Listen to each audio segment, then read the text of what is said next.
श्री सद्गुरु महाराज की जय। श्री सद्गुरु महाराज की जय। श्री सद्गुरु महाराज की जय।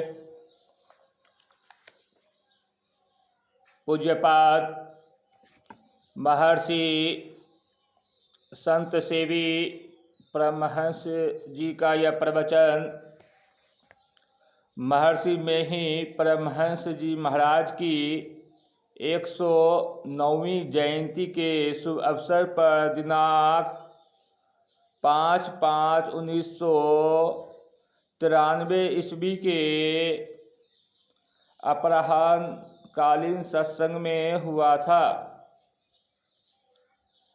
मंगल मूर्ति सतगुरु मिलवै सर्वाधार, मंगलमय मंगल करन बिनवौ बारंबार। समवेत स्वम आदरणीय सज्जन वृंद, माताओं एवं भक्तिमती बहनों, आज बुधवार है। यदि कहा जाए कि यह विशुद्ध मंगलवार है तो यह शायद अतिशयोक्ति नहीं होगी, क्योंकि आज की ही तिथि वैशाख शुक्ल चतुर्दशी को हमारे मंगल मूर्ति सतगुरु मिलवै सर्वाधार मंगलमय मंगल करण का अवतार हुआ था। हमारे यहाँ 6 ऋतुएं होती हैं। चैत और बैसाख को वसंत ऋतु कहते हैं। वसंत ऋतु को ऋतुराज भी कहते हैं। इस ऋतुराज में ऋषिराज हमारे गुरु महाराज का अवतार हुआ था, जिनकी 108वीं वर्षगांठ ठाट के साथ मनाने हेतु हम लोग कुप्पा घाट में यत्र तत्र से एकत्र हुए। आज उनकी 109वीं जयंती है और 108वीं वर्षगांठ है। आज जयंती मनाने के लिए, यश ज्ञान करने के लिए, महिमा विभूति का वर्णन करने के लिए समवेत हुए हैं। किंतु मेरे विचार में संसार के समस्त समुद्रों की थाल ले ली जाए, उनके समस्त जलों को वजन कर लिया जाए, पृथ्वी पर के सारे रजकणों की गणना कर ली जाए, गगन मंडल में स्थित सारे ग्रह और नक्षत्रों को एक साथ एक हाथ में रख लिया जाए, ये सारी असंभव बातें कदाचित संभव हो जाए, तो भी हमारे परम पूज्य गुरु महाराज की महिमा विभूति का वर्णन कर, यशोगान कर कोई अवसान करे, यह संभव नहीं, असंभव है। क्या आकाश को और ऊपर उठाया जा सकता है? क्या उसके ऊपर चंदन का लेप लगाया जा सकता है? क्या कल्प वृक्षों को अन्य वृक्षों की भांति सुसज्जित कर उसकी सुंदरता बढ़ाई जा सकती है? क्या सूर्य को दिखाने के लिए किसी प्रकाश की आवश्यकता हो सकती है? यदि नहीं, तो इसी तरह गुरु महाराज का यशोगान करना संभव नहीं, असंभव है। हमारे गुरुदेव क्या थे, यह बहुत कम लोग जानते हैं। जितने बड़े वे संत थे, उन्होंने अपने को उतना ही अधिक छिपा कर रखा। लेकिन क्या कोई अग्नि को पोटली बांध कर रख सकता है? कोई सूर्य को ढक्कन से ढक सकता है? उसी तरह हमारे गुरु महाराज की साधना तपस्या इतनी उत्कृष्ट थी, यह स्वयं प्रकाशित थी। प्रवचन के द्वारा उसको प्रकाश में नहीं लाया जा सकता है। यहाँ भागलपुर में कुछ वर्ष पूर्व रामानुजम साहब कलेक्टर थे। एक बार नाथनगर में सर्वधर्म सम्मेलन का आयोजन किया गया था, जिसमें हमारे परम पूज्य गुरुदेव जी महाराज को भी बुलाया गया था। गुरुदेव पधारे, रामानुजम साहब को भी बुलाया गया था। गुरु महाराज व्हील चेयर पर बैठे हुए थे। रामानुजम साहब ने उनके श्री चरणों में अपना प्रणाम निवेदित किया। वहाँ एक विशिष्ट सज्जन ने परिचय देते हुए कहा कि ये कलेक्टर साहब है हुजूर। गुरु महाराज उनकी ओर देखते हैं और कहते हैं कि आप जिले भर के मालिक हैं, लेकिन उम्र में मुझसे कम है, तो मैं जो कुछ कहूँगा क्या आप मेरी बात सुनेंगे? बड़े सज्जन थे रामानुजम साहब। उन्होंने हाथ जोड़कर कहा, हुजूर कहा जाए। गुरु महाराज कहते हैं, कल दोपहर का भोजन मेरे यहाँ कीजिए। कलेक्टर साहब ने सहर्ष स्वीकार कर लिया। दूसरे दिन आए ठीक भोजन के समय। भोजन किया आश्रम में, गुरु महाराज के पास बैठे, फिर चले गए। अब गुरु के प्रभाव से उतनी ही देर में वे इतने प्रभावित हुए कि लोगों के पास जाकर कहते थे कि मेरे सिर पर इतना बोझ था, इतनी चिंता थी, मैं चिंताग्रस्त रहता था, लेकिन जैसे ही मैं उनके पास आश्रम में उनके सानिध्य में पहुंचा, उनके पास कुछ देर बैठा, न मालूम वे सभी चिंताएं कहाँ रफू चक्कर हो गई। तब से एक छोटी सी छड़ी घुमाते हुए आश्रम आ जाते थे। मेरे पास आकर कहते, गुरु महाराज का दर्शन करूंगा। मैं उन्हें गुरु महाराज के पास लाकर बिठाता था। वे बैठते थे, कुछ देर रहते थे, इस तरह वे आते रहते थे। एक बार उनकी बदली हो गई, उनका ट्रांसफ़र हो गया। उन्होंने गुरुदेव से कहा, हुजूर मेरी बदली हो गई है, यहाँ से तो मैं जा रहा हूँ, आपके दर्शन के लिए आ गया। गुरु महाराज कहते हैं, आपकी बदली नहीं हुई है। रामानुजम साहब कहते हैं कि ट्रांसफ़र लेटर आ गया है। फिर गुरु महाराज कहते हैं, आपका ट्रांसफ़र नहीं हुआ है। अब वे चकित हो गए। जैसे ही रामानुजम साहब गुरु महाराज के पास से जाते हैं, ऑफिस में देखते हैं कि स्थगन पत्र आया हुआ है।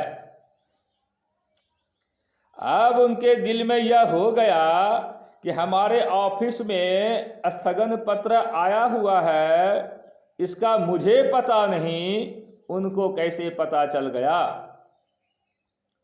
अब तो कलेक्टर साहब की श्रद्धा उमड़ पड़ी। जब कुछ वर्षों के बाद सही में ट्रांसफ़र पत्र आया, तो वे आए गुरु महाराज के पास और कहने लगे, हुजूर हमारा तो ट्रांसफ़र हो गया है। तो गुरु महाराज कहते हैं, हाँ आपका ट्रांसफ़र हो गया है। अच्छा आप जाइए, लेकिन उन्नति करके आइए। वे ट्रांसफ़र होकर पटना चले गए। कुछ वर्षों तक वहाँ रहे। उसके बाद वे कमिश्नर बनकर भागलपुर आए। वे गुरु महाराज के पास पहुँचे और कहते हैं कि हुजूर का आशीर्वाद मिला था कि उन्नति करके आइए, तो हुजूर कमिश्नर बनकर आपकी सेवा में उपस्थित हुआ हूँ। तो हमारे गुरु महाराज क्या थे? विद्वान की योग्यता विद्वान ही जान सकते हैं, संत को संत ही पहचान सकते हैं, और किन्हीं के पास पहचानने का मीटर नहीं है। वे क्या थे? कल्प वृक्ष साधारण वृक्ष है क्या? कामधेनु गाय है तो क्या वह साधारण गाय है? गरुड़ पक्षी है तो क्या वह साधारण पक्षी है? गंगा नदी है तो क्या वह सामान्य नदी है? उसी तरह हमारे गुरुदेव मानव शरीर में थे तो क्या वह सामान्य मानव थे? नर रूप में वे हरि थे। उनकी जितनी गुण गाथा गाया जाए थोड़ी होगी। मैं तो कहूँगा चतुर्मुख ब्रह्मा, पंचमुख शिव,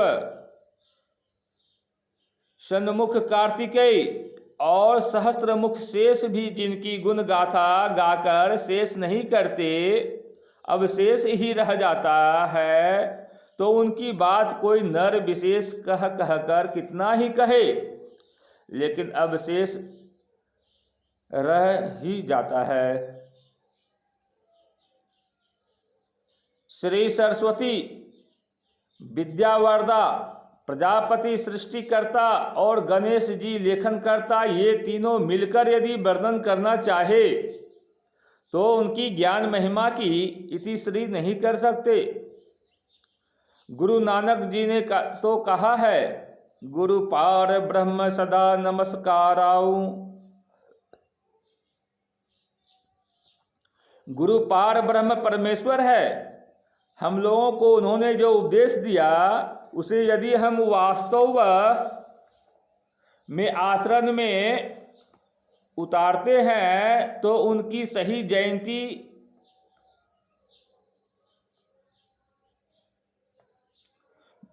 मनाई जा सकती है। उनके उपदेश और आदेश के परिवेश में यदि हम अपने को रख सके तो हमारा भव कलेश निःशेष होगा, इसमें संशय की कोई बात नहीं।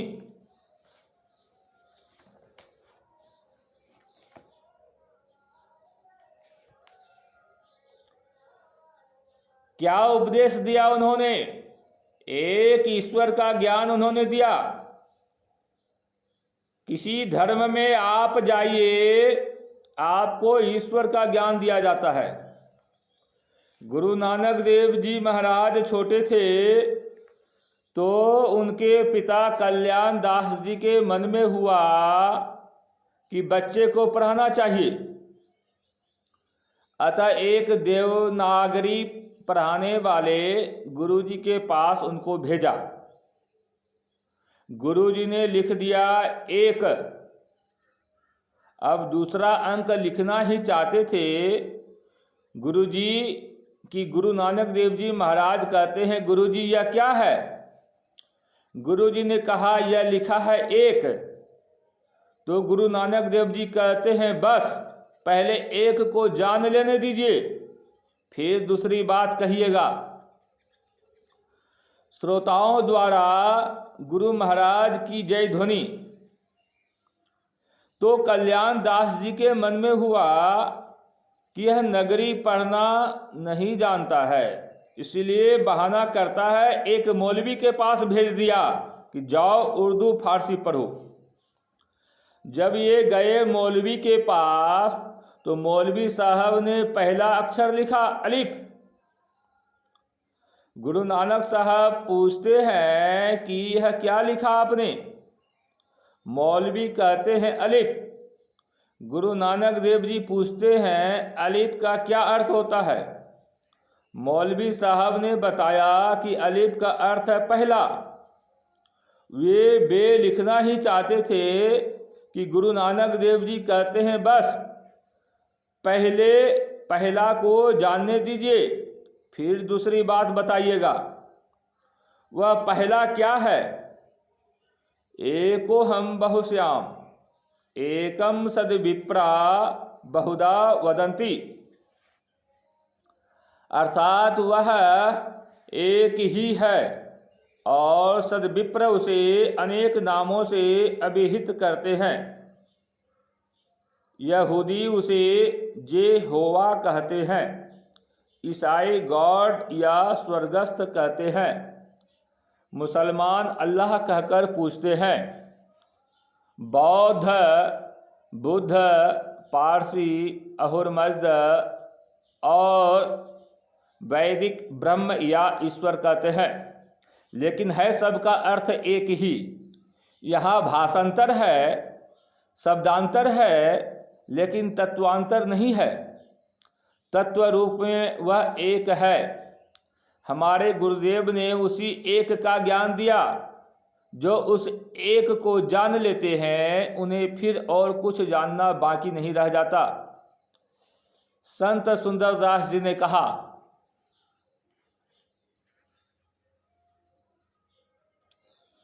एक सही सबके उरयंतर, ता प्रभु को कहु क्यों नहीं ध्यावे, संकट माहि सहाय करे पुनि, सो अपनी पति क्यों बिसरावे, चार पदार्थ और जहाँ लो, आठों सिद्धि नौ निधि पावे, सुंदर छार परे तिनके मुख, जो हरि को तजी आन को ध्यावे। क्या हुआ? गुरु नानक देव जी महाराज के पंथ में देखिए, एक ओंकार सतनाम, उसी को जानने की शिक्षा दीक्षा सभी संतों ने दी है। हमारे गुरुदेव ने भी उसी एक की टेक बतलाई है। मैं गया हुआ था कान दिखलाने के लिए ऑल इंडिया इंस्टीट्यूट दिल्ली। तो कान के डॉक्टर ने मेरे कान को देखा और पूछा कि बाबा आप किनकी पूजा करते हैं? मैंने कहा कि एक ईश्वर की पूजा करता हूँ। फिर उन्होंने कहा कि मैं भी पूजा करता हूँ। मैंने पूछा किनकी पूजा करते हैं?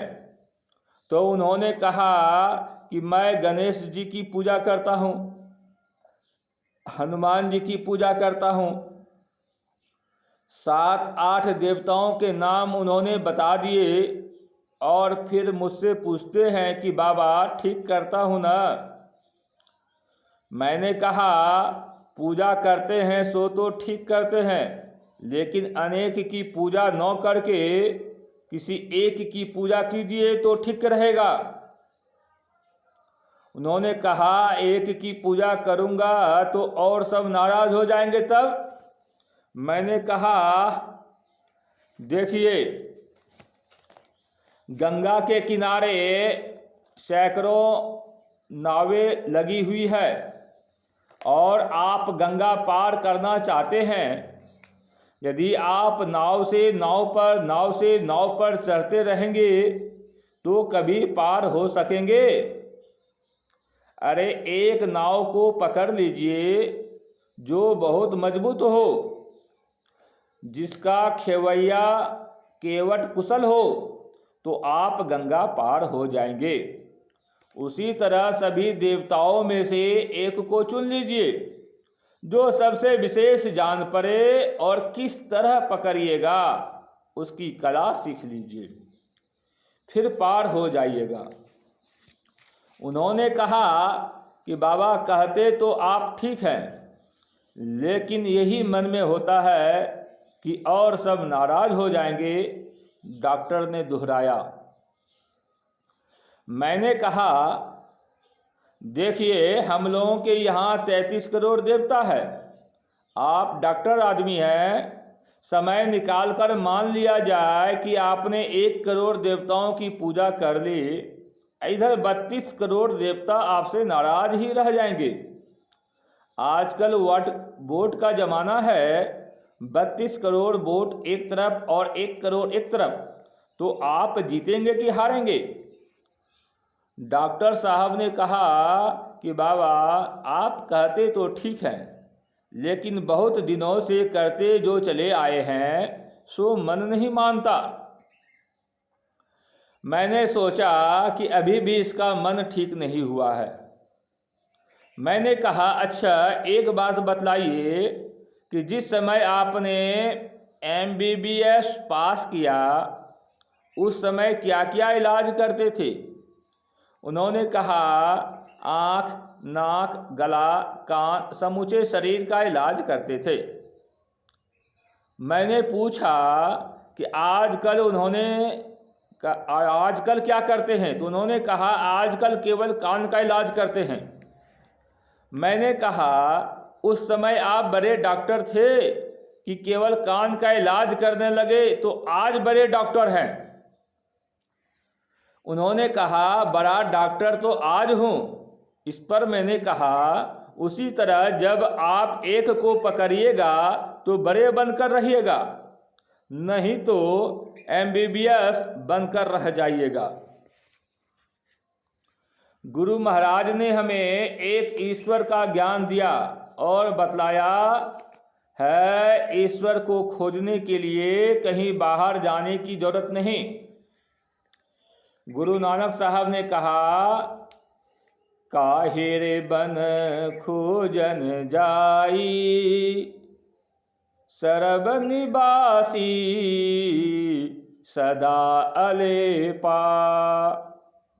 तो ही संग समाई पुहुप मध्य ज्यों बास बसत है मुकुर माही जैसे छाई तैसे ही हरि बसे निरंतर घट ही खोजहूँ भाई बाहर भीतर एको जानहु यह गुरु ज्ञान बताई जन नानक बिनु पाचीने मिटे न भरम की काई। उस ईश्वर की खोज अपने अंदर करो, लेकिन समझने की बात यह है कि पुण्य में सुगंध पुष्प में सुगंध तो है पर सुगंध को देखते नहीं हैं। सुगंध को ग्रहण नासिका करेगी, आँख नहीं कर सकती है। उसी तरह से संसार को हम देखते हैं, लेकिन संसार में जो परिव्याप्त ब्रह्म है उसे हम इन आँखों से नहीं देख सकते। इन आँखों से संसार को ही देख सकते हैं। संसार में परिव्याप्त ब्रह्म को देखना चाहेंगे तो सुनिए संत कबीर साहब क्या कहते हैं। चाम चश्म सो नजरी न आवे खोजू रूह के नैना। आत्मदृष्टि से वह लक्षित होगा, किसी इंद्रियों के द्वारा नहीं। इसके लिए अपने अंदर अंदर चलने की आवश्यकता है। बाहर जहाँ कहीं जाएंगे हम इंद्रियों के साथ रहेंगे।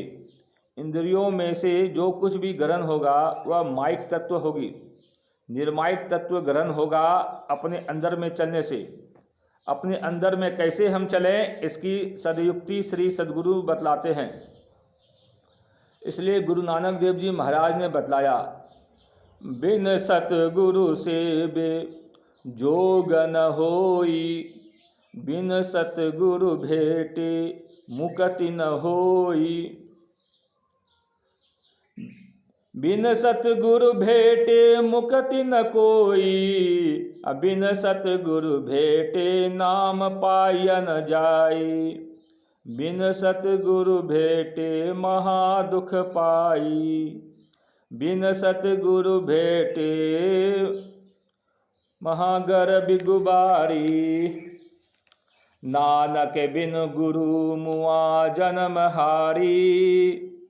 व्यर्थ का जीवन चला जाएगा यदि सद्गुरु के चरण नहीं गए और सदयुक्ति नहीं ली, सदाचार पूर्वक साधना नहीं की, हमारे गुरुदेव ने हम लोगों को बतलाया कि सरल सहज सुगम परम सुखद यह मार्ग है, इस पर चले तो इस लोक में कल्याण होगा और परलोक में भी कल्याण होगा।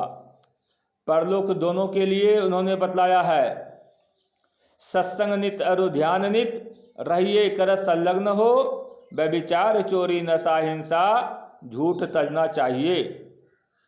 इन पंच पापों को छोड़ दीजिए, कल्याण होगा। सत्संग कीजिए। सत्संग को उन्होंने दो भागों में विभक्त किया है, अंतर सत्संग और बाहर सत्संग। धर्म कथा बाहर सत्संगा, अंतर सत्संग ध्यान अभंगा। दोनों तरह के सत्संग कीजिए। उन्होंने गिरे हुए को उठाया, दीन दुखियों को गले लगाया। तो उनकी बात थी, जिस समय जाति पाति का भेदभाव फैला हुआ था, उस समय गुरु महाराज ने जाति पाति के भेद को तोड़कर छोड़ दिया। उपदेश के लिए प्रतिबंध था कि अमुक को उपदेश दो और अमुक को नहीं, तो संतों ने इस प्रतिबंध को नहीं माना। गुरु नानक देव जी महाराज ने कहा, चहु वर्णा को दे उपदेश, ता पंडित को सदा आदेश। और हमारे गुरु महाराज ने उससे और आगे बढ़कर कहा कि जितने मनुष्य तन धारी है, प्रभु भक्ति कर सकते सभी। जाति पाति की कोई बात नहीं, जाति पाति पूछे नहीं कोई, हरि को भजे सो हरि का होई। साथ ही उन्होंने यह भी कहा, जीवन बिताओ स्वावलंबी, भरम भारे फोरी कर, संतों की आज्ञा है यह में ही, माथ धर छल छोड़ी कर। उन्होंने स्वयं स्वावलंबी जीवन बिताया।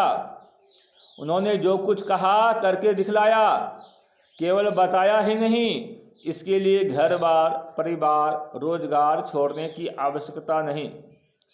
संत कबीर साहब ने तो कहा, अवधू भूले को घर लावे, सोजन हमको भावे, घर में जोग भोग घर ही में, घर तजी बन नहीं जावे।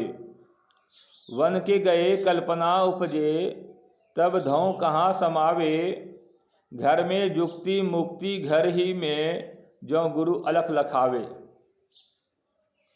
और इसका आदर्श हमारे 10 गुरुओं ने दिया। गुरु नानक साहब से लेकर गुरु गोविंद साहब तक जो 10 गुरु हुए, उनमें मात्र एक छोटी ही उम्र में ब्रह्मलीन हो गए थे। बाकी सब के सब गृहस्थ थे। गृहस्थी में रहकर ही उन्होंने उपदेश दिया कि देखो, गृहस्थ आश्रम में रहकर भी उस पद को पाया जा सकता है। अतः संसार का भी काम करो और परमार्थ का भी चिंतन करो। यही हमारे गुरु महाराज का उपदेश है। साधारण सी शिक्षा है, मानस जाप करो, मानस ध्यान करो, दृष्टि साधन और नादानुसंधान की क्रिया करो। इन चारों साधनाओं को करो और पंच पापों से छूटकर रहो। दोनों तरहों का सत्संग करो, स्वावलंबी जीवन बिताओ। तुम्हारा यह संसार भी कल्याणमय होगा और शरीर छूटने के बाद का भी जीवन कल्याणमय होगा। गुरु महाराज के उपदेश का सार मैंने थोड़े शब्दों में आप लोगों के सामने रखा। अगर उनके आदेश उपदेश के अनुकूल चलेंगे तो गुरु महाराज के कथनानुसार लोक परलोक दोनों कल्याणमय होंगे। आज उनकी जयंती के उपलक्ष्य में मैं उनके श्री चरणों में अपनी श्रद्धांजलि अर्पित करता हूँ। श्री सद्गुरु महाराज की जय।